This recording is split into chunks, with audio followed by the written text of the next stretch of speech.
ফুপি কোথায়? কে ফকিন্নি? What do you mean by ফকিন্নি? Just kidding. এদিকে আয় তো, আমার ঘাটটা একটু ম্যাসেজ করে দে।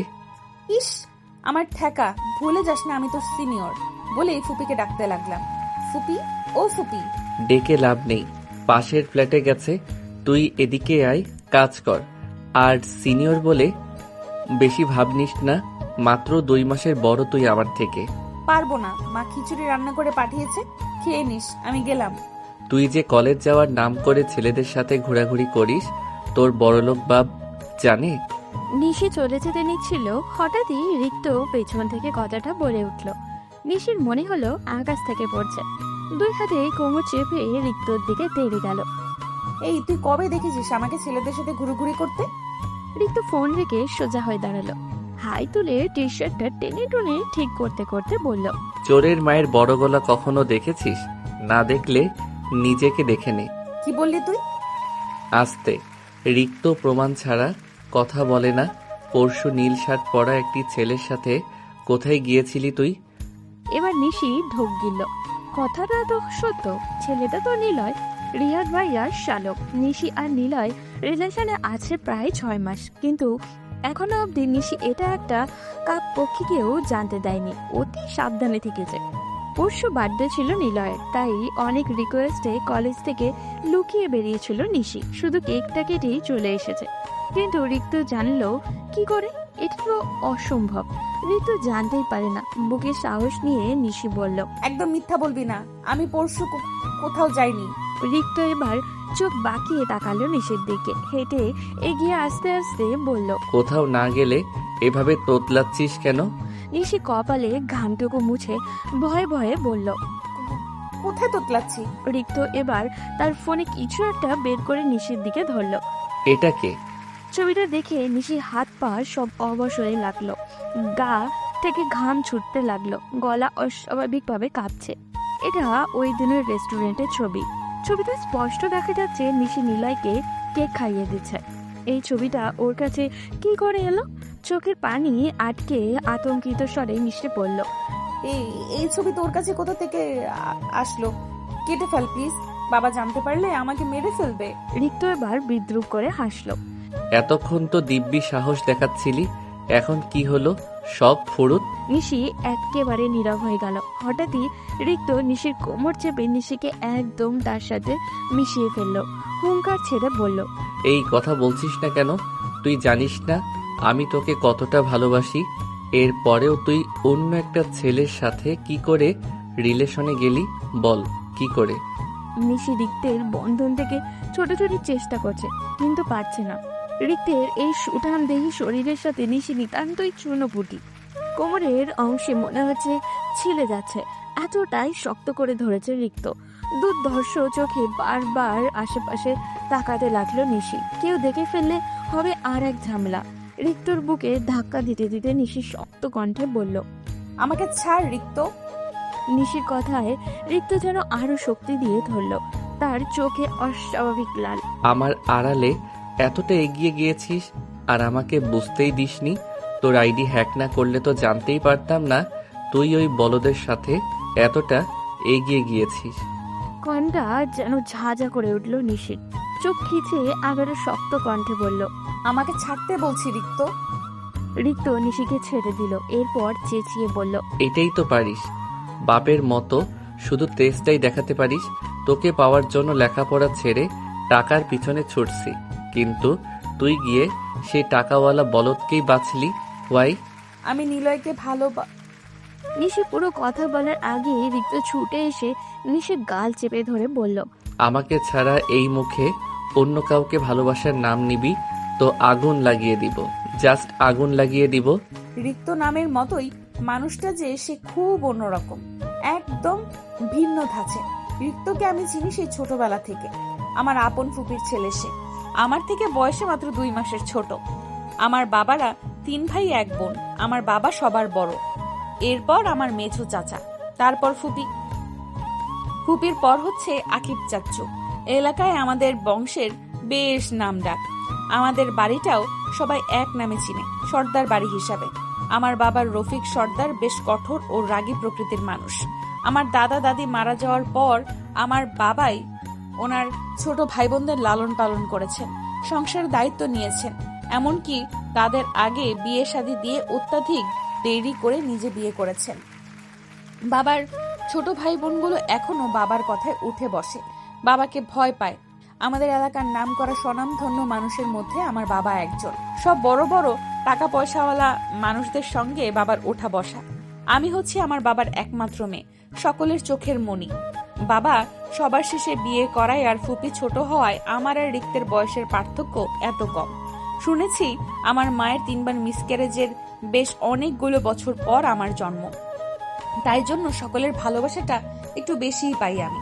বাবাও প্রকাশ না করলেও বোঝা যায় যে সে আমাকে কতটা ভালোবাসে। আমার মেঝো চাচার নাম শফিক সর্দার, তার 2 ছেলে আহাদ আর রাহাত ভাইয়া। ওনারা আমার আর রিক্তের থেকে বেশ বড়, দুজনেরই বিয়ে হয়ে গেছে। আমার ছোট চাচ্চু আকিবেরও একটি ছেলে আছে, জিহাদ। এই তো সামনের মাসেই তার 2 বছর হবে। আমাদের বংশে মেয়ে নেই বললেই চলে। আমার ফুপিরও 2 ছেলে, রিক্ত আর জয়। জয় ছোট, সবে 7-এ পড়ে। ফুপিরা আমাদের বাড়ি থেকে কয়েকটা বাড়ি পেছনেই ভাড়া থাকেন। ফ্ল্যাট ভাড়া নিয়ে থাকলেও তাদের আর্থিক অবস্থা আমাদের মতো এত সচ্ছল নয়। আমাদের পরিবারের সাথে ফুপির একটা বড়সড় ঝামেলা ছিল। আমার বাবা চাচারা প্রেম ভালোবাসার একদম বিপক্ষে। শুধু তাই নয়, ওনারা ওনাদের মতো উচ্চবিত্ত দাম্ভিক মানুষ ছাড়া মেলামেশা আত্মীয়তা করা পছন্দ করেন না। ফুপু বাড়ির একমাত্র মেয়ে হওয়ায় ওনার ভাইয়েরা ওনাকে খুব ভালোবাসতো, যে ভালোবাসাটা এখন আমি পাই। ফুপির জীবনে একটাই ভুল করেছিল, আর সেটা হচ্ছে গ্রামে একজন সহজ সরল ছেলেকে ভালোবাসা। আমার বাবা চাচা কেউই তাদের সম্পর্ক মেনে নেয়নি। ফুপি নাকি অনেক বুঝিয়েছিল, অনেক কেঁদেছিল, মরে যাবার কথাও বলেছিল, কিন্তু তাদের কারো মন গলেনি। উল্টো একটা বড়লোক ছেলের সাথে ফুপির বিয়ে ঠিক করে। আর না পেরে ফুপি বিয়ের দিনই ফুপা মানে রিক্তর বাবার সাথে পালিয়ে যায়। সেই যে বাবার আগে ফুপির সাথে কথা বলা বন্ধ করেছে, আজও কোনো কথা বলেনি।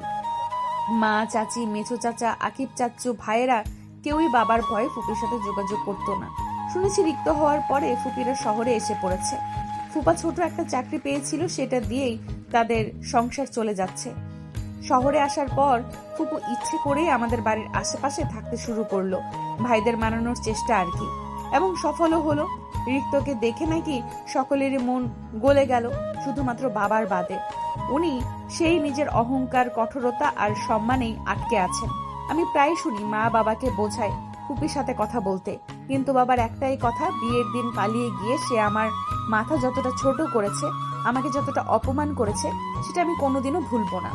আমি জন্মের পর থেকেই ফুপির আমাদের বাসায় আনাগোনা শুরু হয়।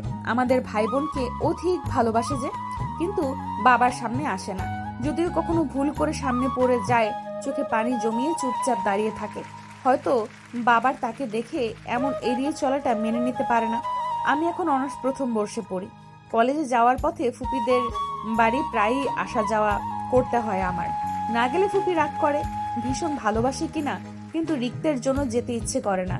জয়ের সাথে আমার বেশ মিল থাকলেও রিক্তের সাথে একদম সাপে নেউলে সম্পর্ক। 2 চোখে দেখতে পারি না তাকে আমি। আমার সব ভাইদের মধ্যে একমাত্র তাকেই আমার অসহ্য লাগে, জানি না কেন, কোনো কারণ ছাড়াই। আমাকে দেখলে সবার আগে সে আমার মাথায় ঠোকা দিবে, ফকিন্নি ছাড়া তো ডাকই দিবে না। সবাই আমার এত সুন্দর একটা নাম রেখেছে, নিশি। জীবনে হয়তো কোনো দিন মুখ দিয়ে উচ্চারণও করেনি এই নাম। লেখাপড়া ছেড়ে দিয়েছে, 2 বছর হবে। একই স্কুলে একই ক্লাসে পড়তাম আমরা। আজ আবারও ফুপি বাড়ি এসেছে। মা রিক্তর জন্য গরম গরম খিচুড়ি আর গরুর মাংস রান্না করে দিয়েছে। নবাবজাদা তো সে, আমার মা তো পারে না, তার জন্য নিজের কলিজাটাও ভুনা করে দেয়। বেশ হয়েছে, জ্বর হয়েছে। রোজ রোজ বন্ধুদের সাথে আড্ডা দিয়ে গভীর রাত করে বাড়ি ফেরে। গ্যাং একটা যেন রেডিই থাকে। ভালো স্টুডেন্ট হয়েও ইচ্ছে করে পড়ালেখাটা ছেড়েছে, এই জন্যই ওকে বাবা দেখতে পারে না। জয়ের সাথে 2-1 কথা বললেও ওর সাথে কোনো কথাই বলে না। পরিচয় তো অনেক হলো, এবার গল্পে ফিরি। দরজা খোলার আওয়াজ শুনে রিক্ত ছেড়ে দিল আমাকে। আমিও স্বাভাবিক হওয়ার চেষ্টা করলাম। রিক্ত বড় বড় শ্বাস নিচ্ছে, রাগে কি করবে বুঝতে পারছে না। ফুপি আসলো, আমাকে দেখে জিজ্ঞেস করলো, আরে নিশি, তুই কখন এলি? এই তো ফুপু, বেশিক্ষণ হয়নি। মা রিক্তর জন্য খিচুড়ি রান্না করেছে, সেটাই দিতে আসলাম। ওহ, আর বলিস না, ছেলে যে কি কাণ্ড করে না। কাল রাতে এই যশোরে কার সাথে যেন মারামারি করে ফিরেছে। ঘরে এসে সারা রাত সিগারেট ফুটেছে। ওর বাবা তো ওর কাণ্ডে চেঁচামেচি করে না খেয়েই অফিস চলে গেছে। আমার হয়েছে যত জ্বালা। রিক্ত গটগট পায়ে তার রুমে চলে গেল।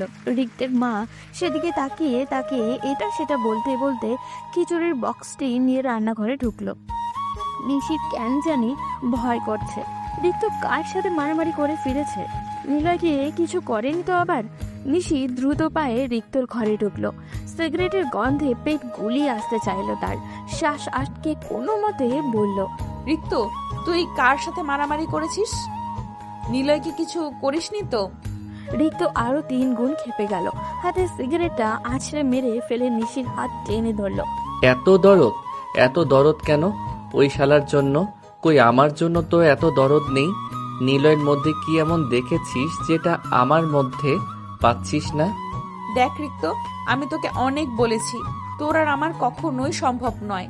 না আমার ফ্যামিলি তোকে মানতে পারবে আর না আমি। কেন? আমাকে কেন মানতে পারবি না? আমি বড়লোক না বলে, নাকি আমি তোর থেকে ছোট বলে? আমার তো মনে হয় তোরা মূলত টাকার জন্যই আমাকে অবহেলা করছিস। ধরে নে তাই। তাহলে আমি তো বলছি আমাকে কয়েকটা বছর সময় দে, আমি সব করে দেখাবো, বাড়ি গাড়ি সব। তুই কেন মানছিস না? কারণ আমি তোকে ভালোবাসি না। যাকে ভালোবাসি না তাকে মানা আমার পক্ষে সম্ভব নয়। ঠিক আছে, বাসতে হবে না আমাকে ভালো, কিন্তু বিয়ে তোকে আমাকেই করতে হবে। তুই বাধ্য হবি আমাকে বিয়ে করতে, অ্যান্ড দ্যাটস মাই চ্যালেঞ্জ। কি করবি তুই? নিশির কথা শুনে রিক্ত বাঁকা হাসলো। সেটা সময় হলেই বুঝতে পারবি। নিশির ভয়ে হতে লাগলো। মাঝে মাঝে রিক্তকে সে বুঝতে পারে না। ওর জেদ খুবই ভয়ঙ্কর। যেটা একবার জেদ ধরে সেটা করেই ছাড়ে। ভয়টা এইখানে। প্রায় বছর 2 যাবৎ সে তার অনুভূতিগুলো সম্পর্কে নিশিকে জানান দিয়েছে। মূলত সে জানান দেয়নি, নিশি বুঝে নিয়েছে, যার জন্য এখন প্রতিনিয়ত এটা নিয়ে আফসোস করে সে। কেন বুঝে গেল? না বোঝা উচিত ছিল তার। তাহলে তো আর তাকে এভাবে আতঙ্কে থাকতে হতো না। এরপর চলে গেছে বেশ কিছুদিন। রিক্তের সাথে নিশির আর দেখা হয় না। নিশিও যায়নি ফুপিদের বাড়ি। একদিন কলেজ থেকে বাড়ি ফিরছিল নিশি। তার পাশে ছিল নিলয়। নিশি ওর সাথে হেসে হেসে কথা বলেই হাঁটছিল। হঠাৎ কোথা থেকে যেন সামনে রিক্ত এসে হাজির হলো। আকস্মিক ওকে দেখে নিশি কিঞ্চিত ভয় পেল। কিছু বুঝে ওঠার আগে রিক্ত এলো পাথারে নিলয়কে মারতে শুরু করলো। ভয়ে আতঙ্কে আত্মা ঢিপ ঢিপ করছিল নিশি। গলা ফাটিয়ে চিল্লিয়ে রিক্তের শার্ট ধরে টেনে ওকে ফেরাতে পারছিল না। অস্বাভাবিকভাবে ক্ষেপে রিক্ত শুধু নিলয়কে মারতে মারতে বলছে, না করেছিলাম না তোকে? বলেছিলাম না ওর থেকে দূরে থাকতে? কেন থাকিসনি? ওই দিনের মার ভুলে গেছিস? তোকে তো আজ আমি। নিলয়ের নাক মুখ থেকে গল গল করে রক্ত পড়ছে। রিক্তের 2-1 বন্ধুও তাকে থামানোর চেষ্টা করছে, কিন্তু কেউই পারছে না। রাস্তা হওয়ায় অনেক মানুষের সামনে দৃষ্টিকটু হয়ে গেল ব্যাপারটা। নিলয়ের মুখে রক্ত দেখে গা ছমছম করে উঠল নিশি। উপায় না পেয়ে রিক্তকে টেনে টেনে জোর করে নিশি নিজের দিকে ফিরিয়ে কষিয়ে এক থাপড় মারল। আওয়াজটা যেন চারিপাশে প্রতিধ্বনিত হতে লাগলো। সাথে সাথে রিক্ত স্তব্ধ হয়ে গেল। বিস্ফোরিত চোখে নিশির দিকে তাকালো। নিশি জানে না ওর এত সাহস কি করে হলো। রক্ত চক্ষু নিয়ে রিক্তের মুখের দিকে তর্জনী তাক করে বলল, 1 সপ্তাহ, জাস্ট 1 সপ্তাহের মধ্যে নিলয়কে বিয়ে করব আমি। দেখি তুই কি করতে পারিস। রিক্তকে স্তব্ধ করে দিয়ে নিলয়ের হাত ধরে নিশি চলে আসলো সেখান থেকে। বাড়িতে কোনো আজ আসতে দেয়নি এই বিষয়। নিশি ঠান্ডা মাথায় তার ভাবিকে দিয়ে রাহাত ভাইয়ার কাছে বলল তার আর নিলয়ের বিষয়। এমনিতেও বাড়ির নিশির জন্য বিয়ের কথাবার্তা চলছে। নিলয় ভালো ছেলে, ফ্যামিলিও উচ্চবিত্ত। নিশির বাবা চাচাদের রাজি না হওয়ার কোনো অপশানে নেই। এদিকে নিশি নিলয়কেও বলে দিয়েছে তার ফ্যামিলির সাথে যেন বিয়ের প্রস্তাব নিয়ে বাড়িতে আসে। নিলয় নিশির জন্য পাগল। নিশি যা বলে তাই করতে রাজি। রিক্তের হাতে এত মার খাওয়ার পরেও সে নিশি থেকে দূরে সরেনি। এর ঠিক 2 দিন পরেই নিলয় তার বাবা মাকে নিয়ে আসলো নিশিদের বাড়িতে। বিষয়টাকে এমনভাবে হ্যান্ডেল করা হলো, রাহাত ভাইয়া আর ভাবি ছাড়া কেউ বুঝলই না নিশিরা আগে থেকে রিলেশনে ছিল। বুঝতে পারলে হয়তো নিশির অবস্থাটা অনেকটা রিক্তের মায়ের মতনই হতো। নিশি টুকটুকে লাল একটা শাড়ি পরেছে। মাথা থেকে নিয়ে পিঠ জুড়ে পাতলা লাল দোপাট্টা। ভাবিরা মিলে তাকে সাজিয়ে দিচ্ছে। নিশিও পুতুলের মতো বসে তাদের সুন্দর করে সাজানোর সুযোগ দিচ্ছে। আজ আকদ, নিশির আর নিলয়ের তারিখটা ঠিক করেছে পরিবার থেকে। নিশি রিক্তকে 1 সপ্তাহের মধ্যে বিয়ে করার চ্যালেঞ্জ করলেও পরিবারের ডিসিশনে ঠিক 15 দিন পরই নিলয়ের সাথে তার বিয়ে ঠিক করা হয়েছে তার। এই 15 দিনে নিশি একবারও রিক্তর চেহারা দেখেনি, না দেখেছে তার ফুপিকে। আকদের ঠিক কিছু মুহূর্ত আগেই নিশির দেখা হলো রিক্তের সাথে। নিজের ঘরে একাই ছিল নিশি। নিলয়রাও এসে পড়ায় ভাবি চাচিরা সবাই ওদের আপ্যায়নে ব্যস্ত। ঘরোয়াভাবেই বিয়েটা হচ্ছে। নিশি বিয়ের পরেও এখানেই থাকতে হবে সপ্তাহখানেকের মতো। সপ্তাহখানেক পর আবারও আয়োজন করে ওকে উঠিয়ে দেওয়া হবে। নিশির বাবা, চাচা, নিলয়ের বাবা, আত্মীয় স্বজনরা মিলে এই সিদ্ধান্ত নিয়েছে। ড্রেসিং টেবিলের সামনে দাঁড়িয়ে নিজেকে দেখছিল নিশি। বিয়ের সাজে নিজেকে এভাবে দেখে যেন তার নিজেরই লজ্জা লাগছে। হঠাৎই আয়নায় রিক্তকে দেখে থ হয়ে গেল সে। দ্রুত পিছনে ঘুরতেই দেখলো রিক্ত এক দৃষ্টিতে তার দিকে তাকিয়ে আছে। তার উজ্জ্বল মুখটা শুকিয়ে একটুকু হয়ে গিয়েছে, চোখের নিচে কালো দাগ পড়েছে। ঠোঁটের দিকে তাকিয়ে দৃষ্টি ফিরিয়ে নিল নিশি। এই সিগারেটটা কি কখনোই ছাড়বে না রিক্ত? রিক্ত নিশি চেহারার দিকে দৃষ্টি রেখেই আনমনে বলে উঠল, তোকে খুব সুন্দর লাগছে নিশি। গলাটা শুকিয়ে গেল নিশি। প্রথমবার রিক্তের মুখে নিজের নামটা শুনে যেন গানের মতো লাগলো। নিশি আশেপাশে তাকিয়ে দৃষ্টি ফেরাতে চাইল। রিক্তর এই লাল চোখের ভয়ঙ্কর নেশাক্ত চাহনি নিতে পারবে না ও। খুব অস্বস্তি লাগে। আচমকা কোমরে হ্যাঁচকা টান খেয়ে রিক্তর বুকে গিয়ে পড়ল নিশি। ড্রেসিং টেবিলের আয়নায় তাদের প্রতিবিম্ব দেখা যাচ্ছে। রিক্ত এখনো এক দৃষ্টিতে নিশির দিকে তাকিয়ে আছে। নিশি আবারও ধস্তাধস্তি শুরু করলো। 2 হাত দিয়ে রিক্তর বুকে ঠেলতে লাগলো। কিছুক্ষণ পর নিশির বিয়ে। বাইরে নিলয় তার জন্য অপেক্ষা করছে, আর এখানে এই ছেলে তার সাথে অসভ্যতামি শুরু করেছে। হঠাৎ যদি কেউ এসে পড়ে, আটকে উঠলাম আমি। এই ছেলে কি আমার বিয়ে ভাঙার জন্য এমন শুরু করেছে? খেপে গিয়ে রাগী কণ্ঠে বললাম, আমাকে ছাড় রিক্ত। সে বোধহয় শুনলই না। আবারও বললাম, আমাকে ছাড় রিক্ত। সে ছাড়লো না, বরং আমাকে ঘুরিয়ে ড্রেসিং টেবিলের দিকে মুখ করিয়ে আরো চেপে ধরলো। পিঠ ঠেসে দাঁড়িয়ে কাঁধে থুতনি রেখে নরম স্বরে বলল, আমার বুক ফেটে যাচ্ছে নিশি, ভীষণ কষ্ট হচ্ছে। তুই কেন অন্য কাউকে ভালোবাসিস? পেট মুচড়ে উঠল নিশি। কিছু বলতে যাবে তখনই আবার রিক্তের গলা শুনে থমকে গেল। তুই কি ভেবেছিস তোকে আমি এত সহজে অন্য কারো হতে দিব? আয়নায় রিক্তের মুখের দিকে তাকিয়ে আঁতকে উঠল নিশি। ভয় পেয়ে বলল, কি করবি তুই? সাথে সাথে রিক্ত বাঁকা হেসে পকেট থেকে একটা রুমাল বের করলো। রিক্তের বাঁকা হাসি আর হাতে রুমাল দেখে নিশির আত্মা শুকিয়ে গেল। না না না রিক্ত। নিশি আর কিছু বলার আগেই রিক্ত নিশির মুখে রুমাল চেপে ধরলো। কানের কাছে মুখ নিয়ে ফিস ফিস করে বলল, সরি জান। 2 দিন ধরে গোডাউনের মতো একটা বড় রুমে পড়ে আছে নিশি, গায়ে এখনো বিয়ের শাড়ি। রিক্ত ওই দিন তাকে বেহুশ করে কোথায় নিয়ে এসেছে তা নিশি জানে না। রুমটার ফ্লোরে শুধু একটা নরম বিছানা, একটা ওয়াশরুম আর একটা জানলা ছাড়া আর কিছুই নেই। জানলাটা একদম ফ্লোরের বিছানার পাশাপাশি। সেখান দিয়ে মাঝে মাঝে মৃদু বাতাস আর ঢেউয়ের গর্জন ভেসে আসছে। 2 দিন ধরে একটানা এই বদ্ধ রুমে থাকতে থাকতে দম বন্ধ হয়ে আসছে নিশির, আর পারছে না সে। বহুবার পালাতে চেয়েছে, কিন্তু দরজাটা লোহার, তার পক্ষে ভাঙতো দূর একটা আঁচড় দেওয়ারও ক্ষমতা নেই। জানলা দিয়ে তো আরো আগেই না। রিক্ত আসে মাঝে মাঝে এখানে, খাবার দিয়ে চলে যায়। নিশি প্রথম খুব চিল্লিয়েছে, ঘৃণায় রিক্তের মুখে থুতু পর্যন্ত মেরেছে, কিন্তু সে নির্বাক ছিল।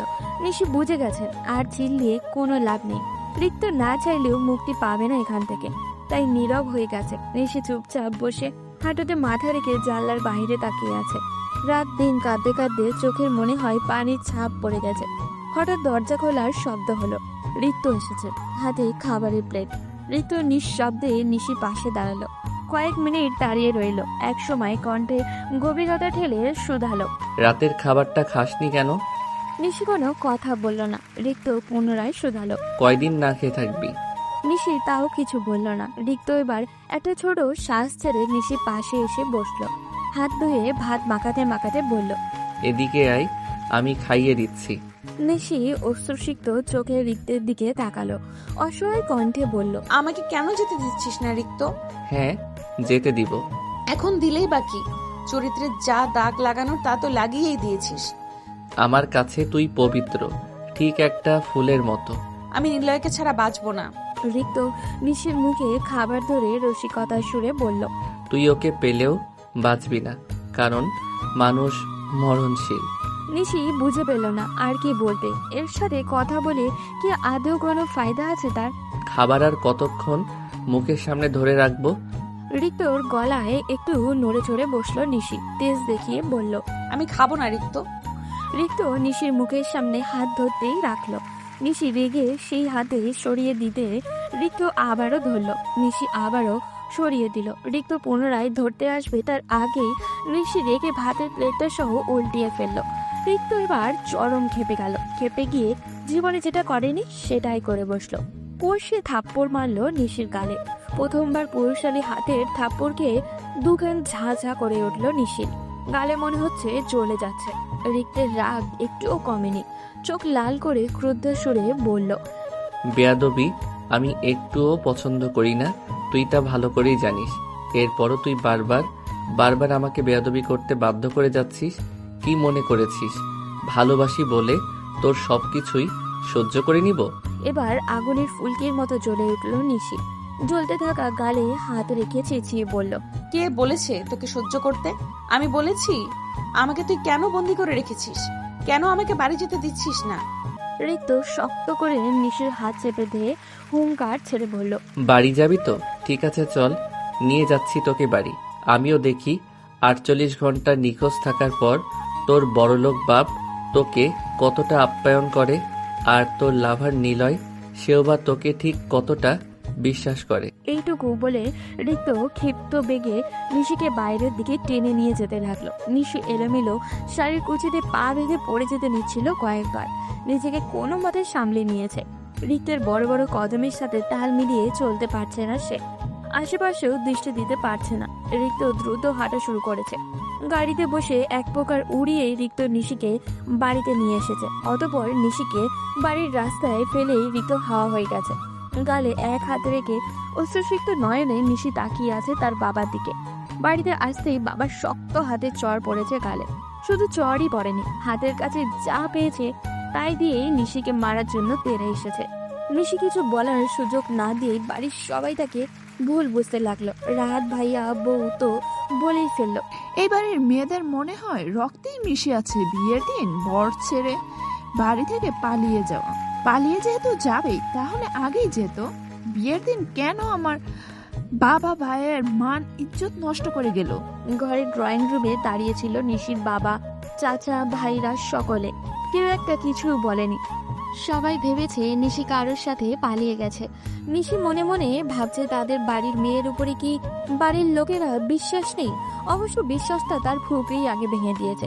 সবাই যেহেতু নিশিকেই ভুল বেচছে, তাই নিশি আর জেদ ধরে কাউকে কিছু বলল না। বলতে গেলে বলার মতো পরিস্থিতিই ছিল না। রাস্তায় বের হলেই তাকে শুনতে হতো মানুষের কটু কথা। সরাসরি না বললেও আগোচরে অনেককেই বলতে শুনেছে রফিক সর্দারের এই মেয়েটা বিয়ের দিন পালিয়ে গেছে।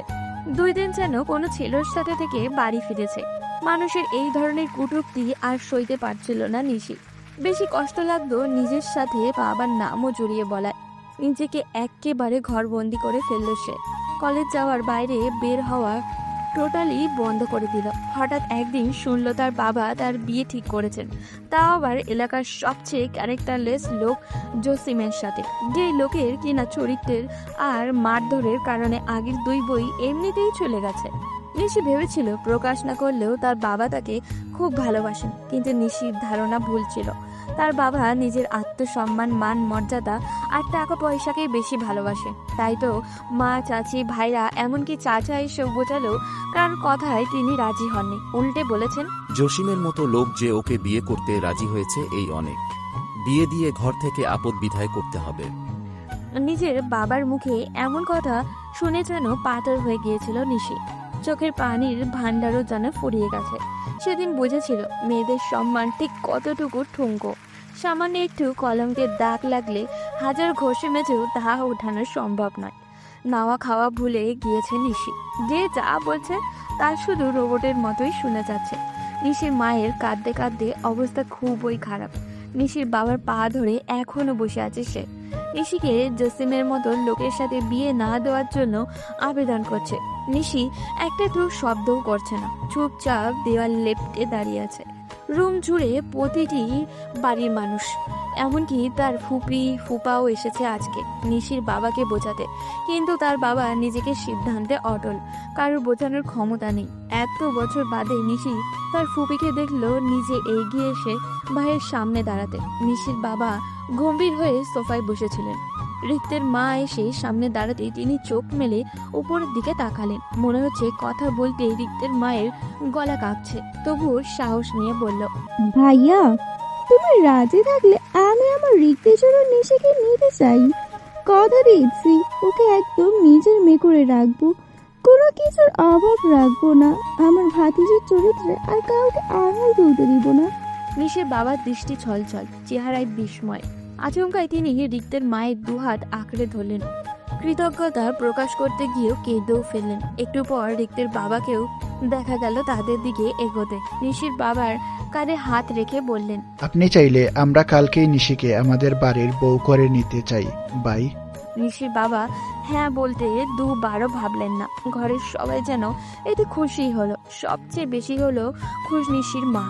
কিন্তু ওদের খুশিতে বোমা ফাটালো নিশি, স্পষ্ট কণ্ঠে জানিয়ে দিল, আমি রিক্তকে বিয়ে করব না, কিছুতেই না। নিশির বাবা ঘর কাঁপিয়ে ধমক দিল নিশিকে। বাবার ধমকে নিশি ভয় জমে গেল। ভীতু স্বরে আবারও কিছু বলতে নিবে তার আগেই নিশির মা তাকে টেনে ঘরে নিয়ে আসলো। ঘরে এসে নিশি চেঁচিয়ে তার মাকে বলতে লাগলো, আমি রিক্তকে বিয়ে করব না। এবার নিশির মা তার গালে চড় বসালো। রাগী গজগজ করতে করতে বলল, নাগর নিয়ে বিয়ের আসর থেকে পালিয়ে যাওয়ার সময় মনে ছিল না শুকরিয়া আদায় কর, তোর ফুফাফুফি তোকে রিক্তর বউ করতে রাজি হয়েছে। এমন ছেলে কই পাবি? লাগবে না আমার এমন ছেলে। কতটুকু চেনো তোমরা রিক্তকে? আমি নাগর নিয়ে পালিয়ে যাইনি, তোমাদের রিক্তই আমাকে দুদিন আটকে রেখেছিল। নিশির মা এবারও নিশির গালে চড় বসালেন। বাহানা পেয়েছিস? বিয়ে না করার বাহানা? রিক্ত যদি তোকে আটকে রেখেছিল তাহলে এতদিন বলিসনি কেন? দুদিন ধরে পাগলের মতন সে তোর বাবা চাচা ভাইয়ের সাথে তোকে খুঁজেছে, আর তুই বলছিস? এই সবকিছু ওর নাটক ছিল, তোমাদের দেখানোর জন্য করেছিল। চুপ, বিয়ে তোকে রিক্তর সাথেই করতে হবে। এই জসিমের থেকে হাজার গুণে ভালো রিক্ত। তোর বাবাকে তো চিনিস, রাজি না হলে হাত পা কেটে গাঙে ভাসিয়ে দেবে, আমরা কিছুই করতে পারবো না। নিশির মা চলে গেল। রাগের জিদে নিজের মাথার চুল নিজেই ছিঁড়তে লাগলো নিশি। ঘরের জিনিসপত্র যা ছিল ভেঙে এলোমেলো করে দিল। চিৎকার করে গলা ফাটিয়ে কাঁদছে। এটা তুই ঠিক করিসনি রিক্ত, একদম ঠিক করিসনি। নিশি সোফায় নির্জীব হয়ে বসে আছে, পাশেই রিক্ত কাজীর সামনে বিয়ে পড়াচ্ছেন। বাধ্য হয়ে শেষমেশ রিক্তকে বিয়েটা করতে হচ্ছে নিশি।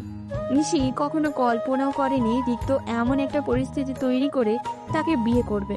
বেশি ঘৃণায় একবারও তাকালো না রিক্তের দিকে। কাবিননামায় স্বাক্ষর করতে বললে চুপচাপ রোবটের মতো স্বাক্ষর করে দিল। বিদায়ের সময় মা, ভাবি, চাচিরা সবাই নিশিকে ধরে কাঁদলেও নিশি কাঁদলো না, কারোর সাথে কোনো প্রকার কথাও বলল না। দেখা গেল নিশিকে নিয়ে যাওয়া হচ্ছে রিক্তদের গ্রামের বাড়িতে। সেখানে কিছুদিন থাকবে, পরিস্থিতি কিছুটা স্বাভাবিক হলে আবারও শহরে ফিরে আসবে। একটা প্রাইভেট কার ভাড়া করা হয়েছে। নিশির ফুপি ফুপা আগেই চলে গেছে গ্রামে নতুন বউ তোলার বন্দোবস্ত করতে। গাড়িতে যাচ্ছে নিশি, রিক্ত আর জয়। জয় সামনে বসেছে ড্রাইভারের সাথে, আর রিক্ত পিছনে নিশির সাথে। কেউ কোনো কথা বলছে না। প্রায় 3 ঘন্টা জার্নির পর গাড়ি থামলো। ড্রাইভার জয়কে দেখা গেল নামতে, পরপর ড্রাইভারও নামলো। কোথাও একটা গেল। জয় আসলো রিক্তর কাছে। রিক্ত ওয়ালেট বের করে তাকে কিছু টাকা দিতেই জয় সেটা নিয়ে চলে গেল। গাড়িতে এখন শুধু নিশি আর রিক্ত। নিশির শরীরটা ভীষণ দুর্বল লাগছে। তারা বাড়ি থেকে বেরিয়েছিল সেই বিকেলে, এখন প্রায় সন্ধ্যা রাত। জানে না আর কতক্ষণ লাগবে যেতে। নিশি আচমকায় হাতে কারো স্পর্শ পেল। রিক্ত ধরেছে। নিশি কোনো প্রতিক্রিয়া করলো না, চুপচাপ সামনে তাকিয়ে রইল। রিক্ত আস্তে করে তার হাতের আঙুলগুলো নিশির হাতের আঙুলের ভাঁজে ঢুকিয়ে দিল। আস্তে করে নিশির হাতটা উঠিয়ে তার মুখের সামনে ধরে হাতের উল্টো পিঠে চুমু খেলো। নিশি তাও কিছু বলল না। রিক্তকে এই কথা শুরু করতে হবে।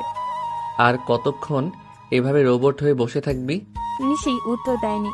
রিক্ত আহত দৃষ্টিতে তাকালো। তুই রাজি থাকলে আমি এসব কিছুই করতাম না। রিক্ত, তুই কি পেলি এসব করে? আমার সবচেয়ে আকাঙ্ক্ষিত তোকে পেলাম। নিশি তাচ্ছিল্যের সুরে হাসলো। কলঙ্কিত করে? কলঙ্কিত করার ফল যদি তুই হোস তাহলে লাগুক না একটু কলঙ্ক। তোকে তো পেলাম। মেয়েদের সম্মানের কোনো মূল্য নেই তোর কাছে? মূল্য না থাকলে তুই এখন আমার বউ হয়ে আমার পাশে বসে থাকতি না। সেদিনই রেপ করে ছেড়ে দিতাম।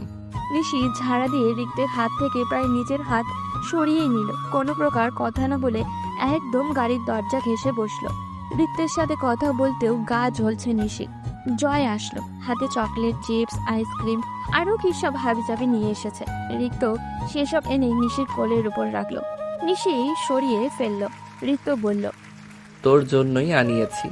আমার রাগ এসবের উপর ঝাড়িস না। নিশি চুপচাপ জানলা দিয়ে বাইরে তাকিয়ে আছে। চোখে এখনো পানি চিকচিক করছে। সে দীর্ঘ শ্বাস ফেললো, আর কিছুই বলল না। ঋতুদের গ্রামের বাড়ি আসতেই গাড়ি থামানো হলো। এই রাতের বেলায় নতুন বউ দেখার জন্য আশেপাশের মানুষের ভিড় জমেছে। নিশি গাড়ি থেকে নামতেই উপস্থিত মানুষের উচ্ছ্বাস বেড়ে গেল। শিশিরা নতুন বউ বলে চিল্লাচ্ছে। নিশির ফুপি এক প্রকার লাফিয়ে এসেছে তাকে বরণ করতে। বাড়ি পরা সাধারণ একটা কুর্তি পরেছিল নিশি, না কোনো বিয়ের শাড়ি আর না কোনো প্রসাধনী। বাচ্চারা নিশিকে এই রকম পোশাকে দেখে ঋক্তকে প্রশ্ন করলো। রিক্ত ভাইয়া, তোমার বউ ও সাজেনি কেন? ঋক্ত হেসে তাদের গাল টেনে দিয়ে বলল, আমার বউ এমনি সুন্দর, তাকে সাজতে হয় না। সকলে হই হই করে উঠল। বরণ করার পর রিক্তের ভাবি, দাদিরা সকলে মিলে ঋক্তকে জেকে ধরলো নিশিকে কোলে উঠিয়ে ঘরে নেওয়ার জন্য। গ্রামের মহিলাদের এইসব কথা শুনে নিশি না চাইতেও লজ্জা পেতে লাগলো। সামনে উসখুস করতে লাগলো যেন এত এত মানুষের সামনে রিক্ত নিশিকে কোলে না নেয়। কিন্তু রিক্ত বুঝি এটার জন্যই প্রস্তুত ছিল। শার্টের হাতা গুটিয়ে নির্লজ্জের মতো উঠান ভর্তি মানুষের সামনে সে নিশিকে কোলে তুলে নিল। কোলে নেওয়ার সাথে সাথে নিশির মাথা থেকে ঘোমটা পড়ে গিয়ে চুলের খোপাও খোলা হয়ে গেল। ঝরঝরিয়ে সেই চুল ছড়িয়ে পড়ল রিক্তর হাতের উপরে। লজ্জায় অস্বস্তিতে নিশির সাথে সাথে চোখ খিচে বন্ধ করে ফেলল। জড়সড় হয়ে রিক্তের শার্টের কলার খামচে ধরেছে। রিক্ত মৃদু হাসলো, কানের কাছে মুখ নিয়ে ফিস ফিসিয়ে বলল, তুই এসবে এত লজ্জা পাস জানতাম না তো। এবার থেকে ট্রাই করতে হবে। রিক্তর কথা শুনে নিশি দাঁত কির বিরিয়ে রইল। নিশিকে নিয়ে এসে ঘরের বিছানায় বসলো রিক্ত। বিছানার আশপাশ এমনকি পুরো ঘর জুড়ে মানুষ ভর্তি নতুন বউ দেখার জন্য। একে একে সবাই দেখে যাচ্ছে আর প্রশংসা করে যাচ্ছে। নিশি এসব কানেই তুলছে না, শুধু চিন্তা করছে কি চাইছিল আর কি হলো। বেশ কিছুক্ষণ পর নিশির ফুপি এসে ঘর থেকে সব মানুষকে সরিয়ে দিয়ে নিশিকে ফ্রেশ হতে বলল। নিশি আশেপাশে তাকিয়ে রুমটাকে ভালো করে দেখলো। গ্রামের টিন শেডের ঘর। নিশি এর আগে কখনো এখানে আসেনি, কিন্তু রিক্তের মা অর্থাৎ তার ফুফির থেকে গ্রামের অনেক গল্প শুনেছে। ফুফি বলেছিল তারই দুটো টিনের রুম আর একটা মাটির ঘর আছে এখানে। নিশি আপাতত টিনের রুমেই আছে। রুমটা দেখতে এতটাও খারাপ লাগছে না নিশি। টিভি থেকে নিয়ে প্রয়োজনীয় সব কিছুই আছে এই রুমে। ফুপা নাকি প্রায়ই আসে গ্রামে। তাছাড়া রিক্তরাও প্রতি ঈদে বেড়াতে আসে এখানে। এখানে রিক্তের চাচা চাচি, চাচাতো ভাই বোন, আত্মীয় স্বজনরা সবাই আছে। ওদের সাথে সম্পর্কটা ভালো রাখার জন্যই তারা গ্রামে যাতায়াত অবিরত রেখেছে। শুধু ঈদে নয়, গ্রামে কোনো অনুষ্ঠান, আত্মীয় স্বজনের বিয়ে, এমনকি কোনো ঝামেলা হলেও তারা এখানেই ছুটে আসে। এখানে যেহেতু রিক্তের চাচারা আরও অন্যান্য আত্মীয় স্বজনরা আছে, তাই তারাই তাদের বাড়ি ঘর জিনিসপত্র সবকিছু দেখে রাখে। নিশির ফুপি বলেছিল গ্রামে তার ফুপার জায়গা জমিও আছে মোটামুটি, ওইগুলারই খোঁজ নিতে হয় এসে মাঝে মধ্যে। নিশির ফুপা শুধু চাকরি আর ফুপির ইচ্ছের জন্যই শহরে থাকেন, তা না হলে এই গ্রামে তাদের নামটা কম নেই। তারা চাইলেই এখানে থাকতে পারেন। পাশের রুম থেকে খুব হাসাহাসির শব্দ আসছে। রিক্তের চাচি, ভাবি, কাজিনরা সবাই মিলে আড্ডায় বসেছে। রিক্ত এসে নিশিকে ঘরে বসিয়ে দিয়ে কোথায় যে চলে গেল নিশি জানে না। নিশি ওর খোঁজ জানতেও চায় না। নিশিকে তার ফুপি খুব সুন্দর একটা বেবি পিঙ্ক কালার 3 পিস দিয়ে গেছে পরতে, সাথে দরজার কিনারায় বালতি ভরে পানিও রেখে গেছে হাত মুখ ধুইতে। কিন্তু নিশি বসে আছে, কিছুই করেনি। ওয়াশরুমে যাওয়ার দরকার, কিন্তু এখান থেকে তাদের কল্পের কোথায় নিশি তা চিনে না। আশেপাশে কাউকে দেখছে না। সবাই রিক্তের মা তাড়িয়ে দেওয়ার পর আর কেউ আসেনি। নিশির ভীষণ অস্বস্তি হচ্ছে, কি করবে কাকে বলবে কিছুই বুঝতে পারছে না। হঠাৎ পাশে কারোর বসার উপস্থিতি পেল, ঘাড় ঘুরিয়ে দেখলো রিক্ত। সে খাটে বসে ড্রেসিং টেবিলের আয়নায় তাকিয়ে তার চুল ব্রাশ করছে। মনে হচ্ছে গোসল করে এসছে। চুলগুলো ভেজা, গা থেকেও একটা সুন্দর স্মেল আসছে। নিশি কিছুটা নড়ে চড়ে বসলো। রিক্ত আয়নার দৃষ্টি রেখে বলল, এখনো চেঞ্জ করিসনি কেন? আমার জন্য অপেক্ষা করছিলি? নিশি চোখ উল্টিয়ে ফেললো। ওয়াশরুমে যাবে এটা বলতে পারবে না বিধায় বলল। আমি গোসল করব। রিক্তর সাথে সাথে চোখ রাঙিয়ে তাকালো। একদম না, অন্য জায়গায় এসেছিস। রাতে শাওয়ার নিলে ঠান্ডা লেগে যাবে। নিশি অস্বস্তিতে দু হাত কচলাতে লাগলো। আচমকা রিক্ত ধীরে আওয়াজে বলল, ওয়াশরুমে যাবি? নিশি চোখ গোল গোল করে ফেললো। রিক্ত বুঝে ফেললো কি করে, কে জানে রিক্তের মা নিশিকে রিক্তদের মাটির ঘরে নিয়ে এসেছে। ঘরটা দেখে নিশি ভীষণ অবাক হয়েছে। কোনো মাটির ঘরও কি এত সুন্দর সাজানো হয়? পুরো ঘরটা ফুলে ঢাকা, খাটের একটা কোনো বাকি নেই যেখানে ফুল নেই। অধিক হচ্ছে গাঁদা ফুলের পাপড়ি, গোলাপ আর রজনীগন্ধাও আছে, কিন্তু ওগুলোর পরিমাণ খুবই কম। পাতলা কাপড়, ছোট ছোট মরিচবাতি আর গাঁদা ফুলের মালা দিয়ে ঘরের দেওয়ালগুলো এত সুন্দর করে সাজানো হয়েছে যে দেখে চোখ ধাঁধিয়ে যাচ্ছে। নিশিরা তো শহরে ছিল, গ্রামে আসার পর এই অল্প কিছুক্ষণের মধ্যেই ঘরটাকে এত সুন্দর করে কিভাবে সাজালো তার কবিরা, নাকি আগে থেকেই সাজানো শুরু করেছিল কে জানে। নিশি মাথার ঘোমটা একটু টেনে টেনে ঠিক করে খাটে বসতেই রিক্তের মা এসে নিশির পাশে বসলো। কোল থেকে নিশির হাতটা নিয়ে যত্ন সহকারে নিজের দু হাতের মাঝখানে আঁকড়ে ধরলো। বেশ কিছুক্ষণ এভাবেই শান্ত হয়ে বসে থাকলো। নিশির মনে হচ্ছে খুব জরুরি কিছু বলবেন উনি। নিশির ধারণা ভুল হয়নি। হালকা নড়ে চড়ে সামান্য কেশে রিক্তের মা নিশির উদ্দেশ্যে বলতে শুরু করলেন, কিভাবে বলবো, কি থেকে শুরু করব, আর কোন মুখে বা বলবো আমি বুঝতে পারছি না, কিন্তু আমার বলা প্রয়োজন। রিক্তের মায়ের কপালে ঘাম, চোখে মুখে আত্মগ্লানি। তিনি আবারও বলতে শুরু করলেন, রিক্ত ব্যাপারা জেদি ছটফটে ছোট থেকেই, কিন্তু সে তোর ক্ষেত্রে এতটা জেদি হবে এটা আমি কোনো দিনও ভাবতে পারিনি। সে আরো বহু আগে আমাকে আর তোর ফুফাকে বলেছিল তোকে পছন্দ করে। প্রায় সময় এসে বলতো ভাইয়ার সাথে তোদের বিষয়ে কথা বলতে। আমরা তেমন গুরুত্ব দেইনি, মেনে নিয়েছিলাম তোরা হাই সোসাইটির মানুষ, আমাদের মতো গরিব ফ্যামিলিতে তোর বাবা মেয়ে দিবে না। তবু রিক্ত দিন দিন তোর কথাই বলতে থাকতো। আমি আর তোর ফুফা অনেক বুঝাই, কিন্তু এই জেদি ছেলে মানে না। একদিন তোর ফুফা রেগে মেগে ওকে অনেক কথা শোনায়, বলে যে তোকে বিয়ে করতে হলে আগে তোর ফ্যামিলির সমান হতে হবে। সে নিজে যেটা ফেস করেছে সেটা তার ছেলেকে ফেস করতে দিবে না।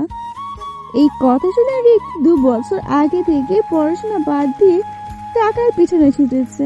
পড়ালেখাটা বাদ দিয়ে দেওয়াই ওর একটা ছেলে মানুষই বটে, কিন্তু ওর ভয়টা ছিল এখানে সে পড়ালেখা শেষ করে প্রতিষ্ঠিত হতে হতে যদি তুই অন্য কারো হয়ে যাস। রিক তার বন্ধুদের সাহায্যে বিভিন্ন কাজে যোগ দিয়েছে, টাকাও জমিয়েছে বেশ কিছু। দেশের এমন ছোটখাটো কাজে পুষবে না বিধায় পরিকল্পনা করেছে বড় দেশে যাওয়ার, কিন্তু বড় দেশে যাওয়ার জন্য ওর কাছে টাকা ছিল স্বল্প। তো ফুফা ছেলের এমন অভিলাপ উদ্দীপনা থেকে নিজেই সাহায্যের হাত বাড়িয়ে দেন। গ্রামের কিছু সংখ্যক জায়গা বিক্রি করে সেই টাকা তুলে দেন ছেলের হাতে। রিক্তা এতদিন তার বন্ধুর আত্মীয় স্বজনদের মাধ্যমে সেটা ব্যবস্থা করছিল, কিন্তু যখন জানতে পারলো স্বয়ং তুই অন্য কারোর প্রতি আসক্ত হয়ে পড়েছিস, তখন সে পাগল পাগল হয়ে গেল। তার পুরো পৃথিবী ঘুরে গেল তুই নীরকে বিয়ে করেছিস শুনে। তোর আগের দিন সারা রাত ছেলেটা আমার পায়ের কাছে পড়ে কেঁদেছে, কিন্তু আমাদের এবার কি করার ছিল যেখানে তুই নীলকে বিয়ে করতে চাস। ওই দিনও তোর ফুফা আর আমি মিলে রিকতে খুব বোঝাই তোর আশা ছেড়ে দিতে বলি, কিন্তু ছেলে আমার হঠাৎ বড্ড নীরব হয়ে গেল। ভেবেছিলাম সময়ের সাথে সাথে সব ঠিক হয়ে যাবে, আমার এত সুন্দর ছেলের জন্য মেয়ের অভাব হবে না। তোর বিয়ে হয়ে গেল ঠিক, কিন্তু কোনো না কোনোভাবে ওকে ম্যানেজ করে নেব। কিন্তু বুঝতে পারিনি আমার এই বেয়ারা ছেলে বিয়ে দিনই তোকে কিডন্যাপ করে নেবে। নিল তো নিল, আমাদেরও কিছু বললো না, উল্টো তোর বাবা চাচাদের সাথে মিলে তোকে খুঁজতে লাগলো। রিক্তের আচরণে আমরা একটুও বুঝতে পারিনি ও তোকে কিডন্যাপ করতে পারে। দুদিন পর যখন রিক্ত তোকে বাসায় নিয়ে আসলো, তখন সে নিজেই আমার কাছে স্বীকার করলো যে সে তোকে আটকে রেখেছিল। এই কথা শুনে তো তোর ফুফা চরম খেপে যান, রেখে গিয়ে জীবনে একটা থাপ্পড় না দেওয়া ছেলের গায়ে মারতে মারতে একদম রক্তাক্ত করে ফেললো। রিক্তের পিঠে এখনো তার বাবার দেওয়া বেল্টের আঘাত কালচে আছে। তোর সাথে অন্যায় করার জন্য তোর ফুফা আর আমি এগুলো বলে থাকতে পারবো না। কি করব, ছেলে তো, ওকে কষ্ট দেখলে নিজেরই কলিজা পুড়ে। রিক্তকে আটকে রেখে অন্যায় করেছে, ভীষণ অন্যায় করেছে। তোর কাছে ক্ষমা চাওয়ার মুখ আমাদের নেই, তবুও বলছি যদি পারিস ক্ষমা করে দিস। এতটুকু বলে রিক্তের মা নীরবে কাঁদতে লাগলেন। নিশি সীমাহীন আশ্চর্য হয়ে তার ফুপের মুখের দিকে চেয়ে আছে। যে অন্যায় করলো সে এতটুকু অনুতপ্ত হলো না, আর এদিকে ওরা অন্যায় না করেও নিশি দ্রুত তার ফুপির চোখের পানি মুছে দিয়েও নরম স্বরে বলল, কেঁদো না ফুপ্পি, তোমরা তো কোনো অন্যায় করনি, বরং ছেলের বউ করে আমাকে অপমান থেকে বাঁচিয়েছো। তোমাদের প্রতি আমার কোনো অভিযোগ নেই, প্লিজ আর কেঁদো না। নিশির ফুপি টলমলে চোখ নিয়ে নিশির দিকে তাকালো, আহ্লাদের স্বরে বলল, আমার তো মেয়ে নেই, তোকে আমার মেয়ে ভাবতাম, এখন তো ছেলের বউ হয়েছিস। দেখিনিস আমরা এখন মামের মতো খুব আনন্দে দিন কাটাবো। গরিব বলে ভাবিস না তোকে কোনো অভাবে রাখবো। তোর স্বামী আর শ্বশুরকে দেখবি, তোর কোনো কিছু কমতি রাখবে না। নিশি আশ্চর্য কণ্ঠে বলল, কে গরিব ফুপ্পি? তোমরা তোমরা গরিব হলে আমি কি? আমাদের যত টাকা পয়সা বাড়ি গাড়ি আছে তার সব কিছুই তো আমার বাবার, আমার কি? আমি তো তাহলে গরিব আল্ট্রা প্রো ম্যাক্স। নিশির কথার ভঙ্গিমায় রিক্তের মা হেসে ফেলল। নিশির কপালে আলতো চুমু দিয়ে তাকে বুকে জড়িয়ে নিয়ে বললেন, এইটা নিয়ে আর রাগ করে থাকিস না মা, যেটা হয়েছে সেটা হয়তো কপালে ছিল। এখন তুই না চাইলেও আমার রিক্তের বউ, সম্পর্কটা নিয়ে একটু ঠান্ডা মাথায় ভেবে দেখিস। আমার ছেলেটা কিন্তু অতটাও খারাপ না। নিশির কোনো কথা না বলে রিক্তের মায়ের বুকে চুপচাপ করে বসে রইল। রিক্তের মা চলে যাওয়ার পর নিশি কখন যে ঘুমিয়ে পড়েছিল বুঝতেই পারেনি। ঘুম যখন ভাঙলো তখন চারিদিকে তাকিয়ে দেখে রুম জোড়া মরিচ বাতির টিম আলো জ্বলছে। রাত তখন কয়টা নিশির সঠিক জানা নেই, তবে বুঝতে পারছে এখন গভীর রাত। নিস্তব্ধ রাতে বাইরে থেকে ভেসে আসছে ঝিঝি পোকার শব্দ, ঘর জুড়ে মমো করছে তাজা ফুলের গন্ধ। নিশি হঠাৎই অনুভব করলো তার পায়ের উপরে খুব ভারী কিছু একটা পড়ে আছে। কি পড়ে আছে বোঝার জন্য আস্তে করে শোয়া থেকে উঠে বসলো। পায়ের উপর রিক্তকে পড়ে থাকতে দেখে ভীষণ অবাক হয়ে গেল নিশি। ঘরের রং বেরঙের আলোয় রিক্তর মুখটা স্পষ্ট দেখা যাচ্ছে। সে একটি টুলে বসে নিশির দু পায়ের উপরে মাথা রেখে নির্বিঘ্নে ঘুমিয়ে আছে। দেখতে ইনোসেন্ট লাগলেও নিশির মায়া হলো না। নিশি নড়ে চড়ে পা সরিয়ে ফেলতে চাইলো, কিন্তু পারলো না। মনে হচ্ছে দুই পাই অবাস হয়ে আছে। রিক্ত কতক্ষণ ধরে এভাবে পায়ের উপর শুয়েছিল কে জানে। নিশি এবার অধিক নড়াচড়া শুরু করলো। নিশির নড়াচড়াতে রিক্তের ঘুম ভেঙে গেল। শোয়া থেকে উঠে বসে নির্বিকার ভঙ্গিতে তাকিয়ে থাকলো কিছুক্ষণ। নিশি নিজের পা টান টান করে হাত দিয়ে ডলতে লাগলো। ইস, ঘুমানোর জন্য আর জায়গা পাসনি, আমার পা দুটোকেই পেলি। নিশির তিক্ত কথা শুনে রিক্ত ভ্রু কুচকে তাকালো। নিশি পা জমিয়ে ফেললো, চোখ ঘুরিয়ে আশেপাশে তাকালো। বাইরে থেকে ঝোড়ো হাওয়ার শব্দ আসছে। কি ব্যাপার, এত রাতে বাতাস চালিয়েছে? বৃষ্টি বৃষ্টি হবে নাকি? হঠাৎই রিক্তর ঘুম জড়ানো কণ্ঠে নিশির হুঁশ ফিরল। কি হয়েছে? হঠাৎ ঘুম থেকে উঠে পড়লি যে? খিদে পেয়েছে? কিছু খাবি? নিশি দুদিকে মাথা নাড়িয়ে না বলল। বাইরে কি বৃষ্টি হচ্ছে? হচ্ছে না, হওয়ার সম্ভাবনা আছে। যে কোনো সময় বিদ্যুৎও চলে যেতে পারে। তুই বস, আমি মোম নিয়ে আসছি। নিশি দ্রুত বিছানা থেকে নেমে দাঁড়ালো, আমতা আমতা করে বলল, না যাস না, আমার একা একা ভয় করবে, কাউকে বল দিয়ে যেতে। এত রাতে কাকে পাবো? 2 মিনিটেরই তো ব্যাপার, যাচ্ছি আর নিয়ে আসছি, বস। বলতে বলতে বিদ্যুৎ চলে গেল।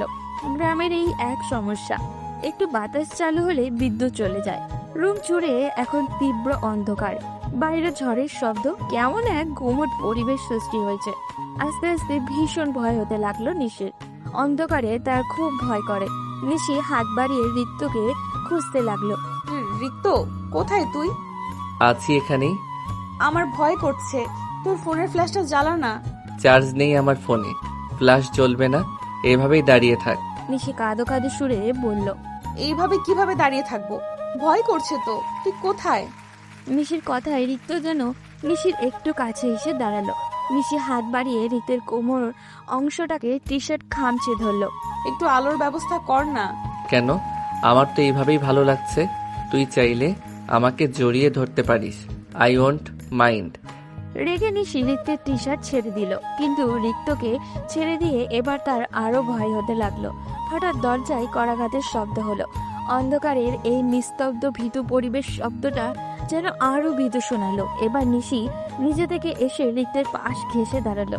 ঋত্য বোধহয় একটু হাসলো, নিশিকে এক হাতে পেঁচিয়ে ধরে বলল। এত ভয় পাওয়ার কি আছে? আমি তো এখানেই। নিশু কিছু না বলে শুধু ঢোক গেল। দরজায় এখন আরো জোরে জোরে করাঘাত হচ্ছে। ঋত্য নিশিকে নিয়েই দরজার কাছে আসলো। দরজা খুলতেই দেখলো জয় দাঁড়িয়ে আছে। তার হাতে মোটাসোটা 2-3টে মোম, সাথে দেশলাইও আছে। জয় এগুলো ঋত্যর হাতে দিয়ে বলল। ডিস্টার্ব করার জন্য সরি ভাইয়া। মা এগুলো পাঠিয়েছে তোমাদের দিতে। বাইরে বৃষ্টি হচ্ছে, রাতে বিদ্যুৎ আসার সম্ভাবনা খুবই কম। ঋত্য জয়ের হাত থেকে মোমগুলো নিল, সাথে সাথেই জ্বর দৌড় দিয়ে চলে গেল। এই মাটির ঘরটা ঋত্যদের টিনের ঘরের থেকে বেশ অনেকটাই দূরে। ঋত্য মোমগুলো নিয়ে দরজা আটকে ছোট্ট টেবিলটার কাছে আসলো। নিশ্চয়ও তার পিছু পিছু গেল। দেশলাই জ্বালিয়ে মোমবাতি লাগাতেই হালকা হলদেটে আলোয় পুরো ঘরটা ছড়িয়ে পড়ল। নিশি শ্বাস ফেলে বিছানায় গিয়ে বসলো। ভীতিটা এবার একটু হলেও কমেছে।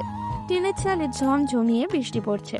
শুনতে মন্দ লাগছে না নিশির। হঠাৎই দেখলো ঋত্য পকেট থেকে ফোন বের করে খাটে শটান হয়ে শুয়ে পড়ল। এক হাত ঘাড়ের নিচে ভাঁজ করে রেখে অপর হাতে ফোন টিপছে। এটা দেখে ভীষণ অবাক হলো নিশি। এটা কি হলো? তুই না বললি তোর ফোনে চার্জ নেই? তাহলে এখন কি করে টিপছিস? ঋত্য ডোন্ট কেয়ার ভাব নিয়ে বলল।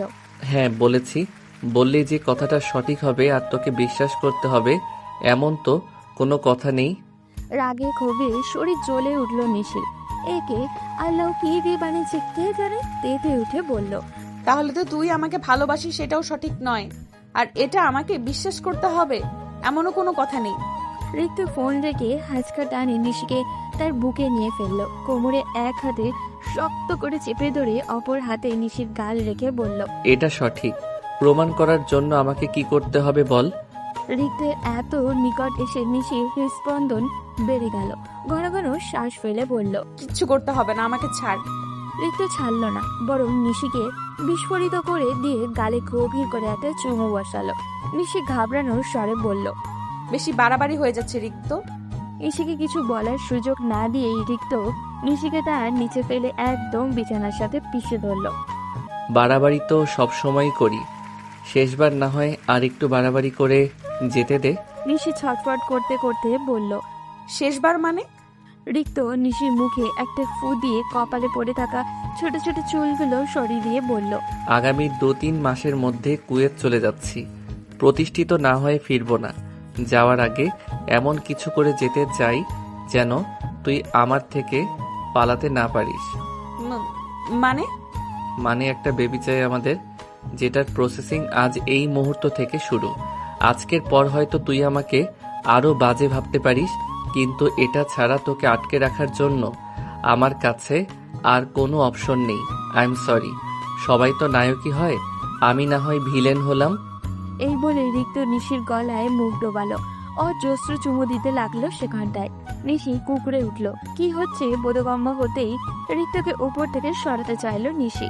কথা বলার জন্য গলায় জোর পাচ্ছে না। রিক্ত নিশির বুকের উপরে থেকে ওড়না সরিয়ে ফেললো।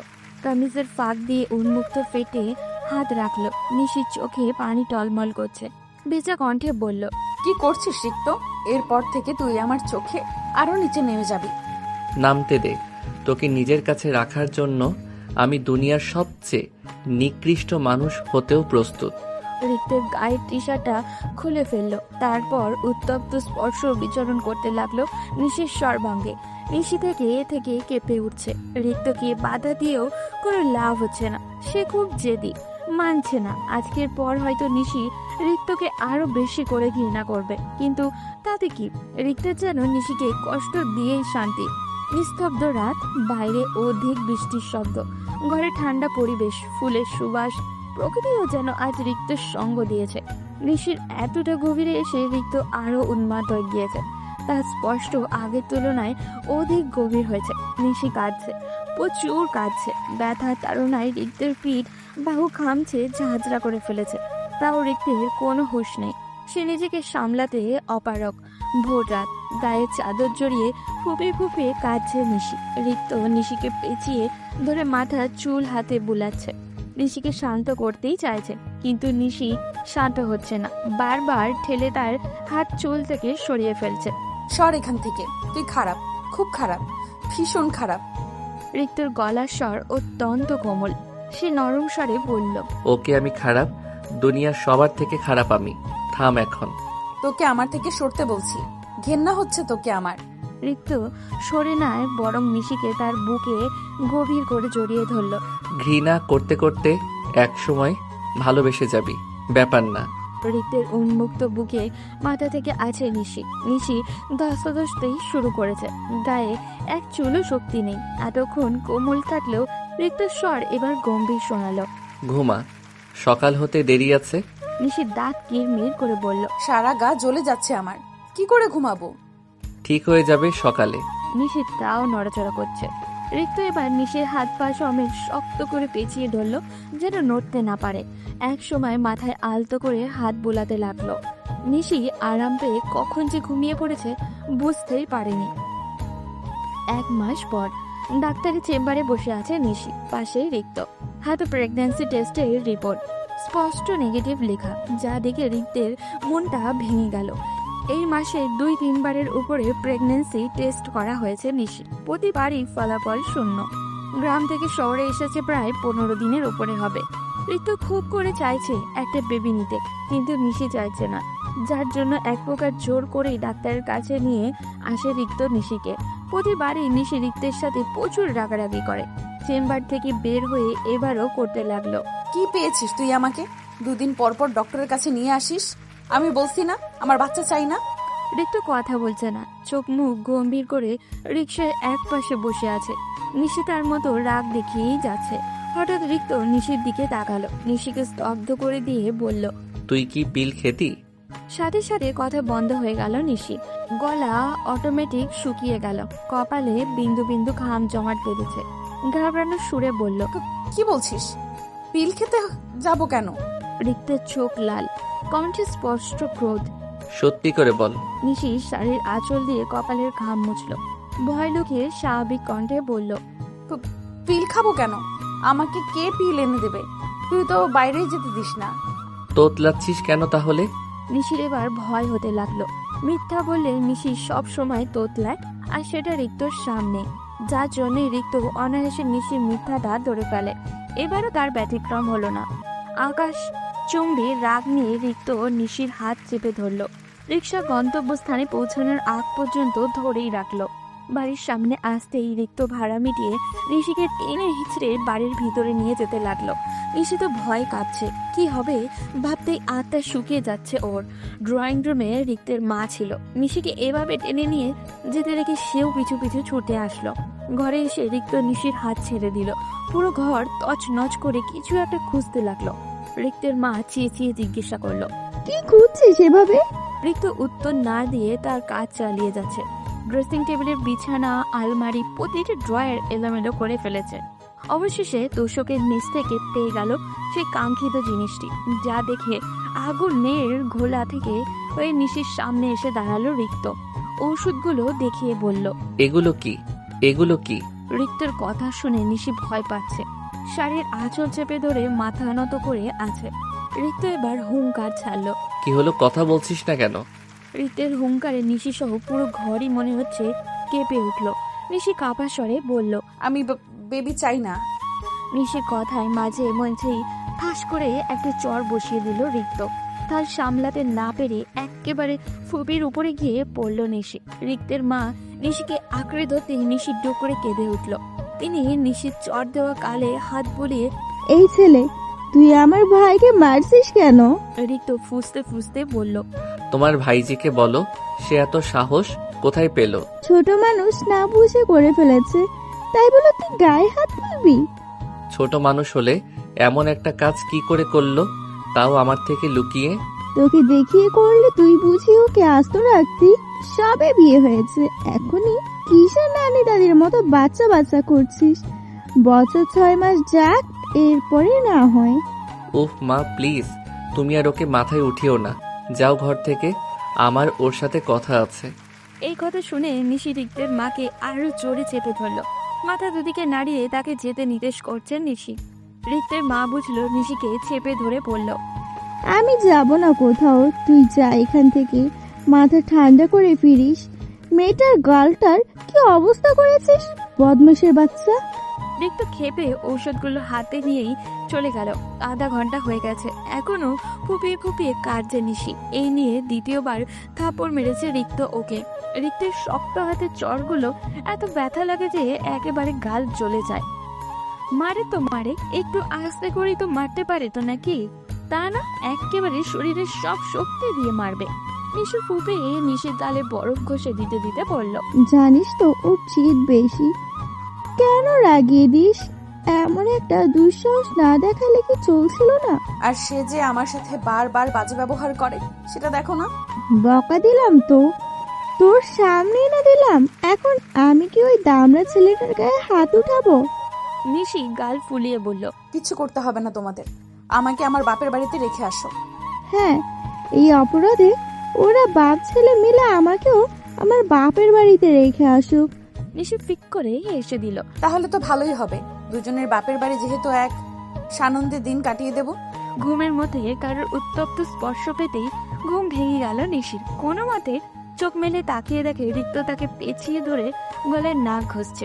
এতদিন রিক্তের সাথে থাকলেও ওর প্রতি রাগ এক বিন্দু কমেনি নিশির। আর আজকে যেটা করেছে সেটার জন্য তো ওর নামই শুনতে পাচ্ছে না নিশি। অন্ধকার রাত, ঘরের জানালা খোলা, থালার মতো চাঁদ উঠেছে আজকে আকাশে। সে চাঁদের আলো তাদের ঘরে জানলা ভেদ করে পুরো ঘর ছড়িয়ে পড়েছে। হালকা মৃদু বাতাসে ঘরের সাদা পর্দাগুলো উঠছে। রিক্ত রেগে বাড়ি থেকে বের হয়ে যাওয়ার পর সারাদিন আর বাড়িতে আসেনি। নিশিও ওর জন্য অপেক্ষায় থাকেনি, চুপচাপ কাজ সেরে ঘরে এসে শুয়ে পড়েছে। সব সময়ই রাত করে বাড়ি ফেরে রিক্ত, মাঝে মধ্যে একটু আগেও ফিরে। তখন আবার উঠে নিশিকেই ওর জন্য খাবার বেড়ে দিতে হয়। রিক্তের চুল টেনে দিতে হয়, মাথা টিপে দিতে হয়, শাওয়ার নিলে তোয়ালে পোশাক রেডি করেও দিতে হয়। আর যদি নিশি ঘুমিয়ে থাকে তাহলে নিজেই ফ্রেশ হয়ে এসে নিশির উপরে এসব অত্যাচার করে, তাকে ঘুম থেকে জাগাবে। নিশি ঘুমে ঢলে পড়লে গেলেও উঠে রিক্তকে খাবার দিতে হবে। বিয়ের 1 মাস ধরে এই অত্যাচার সহ্য করে আসছে নিশি। ওঠ, খাবার দে। রিক্ত এমন ভাবে বলল যেন নিশি ওর কয় জন্মের লক্ষ্মী বউ, তাদের মধ্যে সবকিছুই স্বাভাবিক। নিশিকে যে আজ 440 ভোল্টের একটা থাপ্পড় মেরে গেল সেটা যেন বেমার লোম ভুলে গেল রিক্ত। তবে সে ভুলে যাক, নিশি তো মনে রেখেছে, এটাই যথেষ্ট। যতদিন পর্যন্ত এই থাপ্পড়ের দাগ আর ব্যথা তার গালে থাকবে ততদিন পর্যন্ত নিশি মনে রাখবে। নিশিকে উঠতে না দেখে রিক্ত ধমক দিল। কি হলো, উঠছিস না কেন? নিশি অন্যদিকে মুখ করে শুয়েই আছে, কিছুই শোনেনি, এমন একটা ভাব নিয়ে চোখ বুজে আছে। রিক্ত আবারও বলল, দেখ নিশি, সারাদিন কিছু খাইনি, প্রচুর খিদে পেয়েছে, তেরামি রেখে খাবার দে। পারবো না, যার খাবার সে নিয়ে খাক গিয়ে। তুই উঠবি না? না, আমি ঘুমাবো।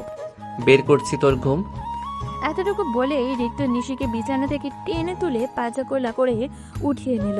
নিশি কোনো রিয়াকশন দেওয়ার আগে রিক্ত নিশিকে নিয়ে ডিরেক্ট ওয়াশরুমে যেতে লাগলো। নিশির সাথে কি হতে যাচ্ছে বুঝতে পেরে নিশি এক প্রকার চিল্লিয়ে উঠল।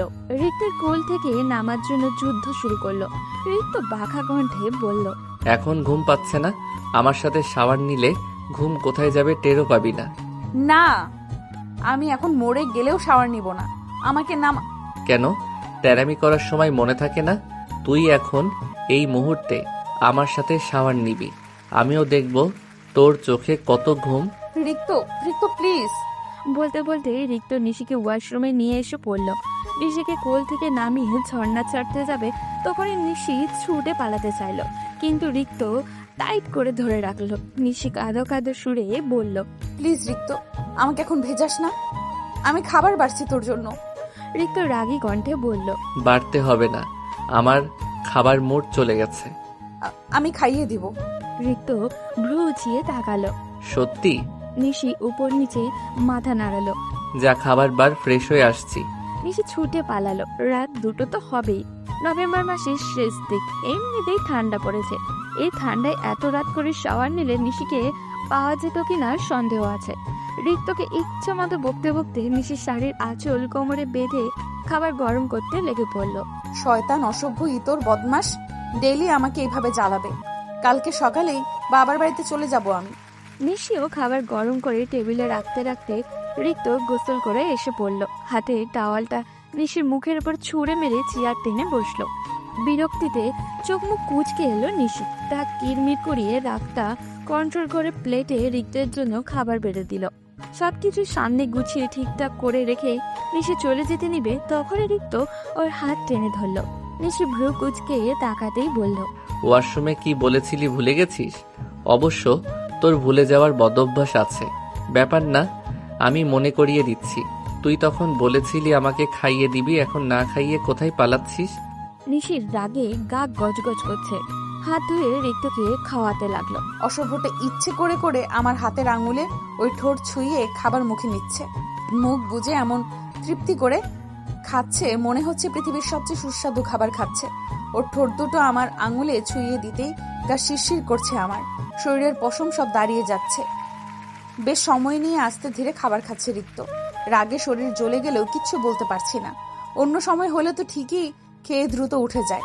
আজ আমার হাতে খাচ্ছে বলে ইচ্ছে করে এমন দেরি করছে। সব আমাকে বিরক্ত করার ধান্দা, জানি তো আমি। খাবার টাবার সব যেভাবে ছিল ওভাবেই গুছিয়ে রেখে আস্তে আস্তে অনেকটা সময় লেগে গেল নিশির। ঘরে এসে দেখে রিক্ত বিছানায় আজ শোয়া হয়ে ফোন টিপছে। নিশিকে এতটাই ঘাটিয়েছে যে এখন নিশির নিজেরই শাওয়ার নিতে ইচ্ছা করছে। নিশিকে দেখে রিক্ত এক পলক তাকালো, এরপর পুনরায় ফোনে মনোযোগ দিয়ে বলল, গল্পটি কেমন লাগলো আমাদের কমেন্ট করে জানান। যদি ভালো লেগে থাকে তাহলে দ্বিতীয় পার্ট খুব তাড়াতাড়ি আপলোড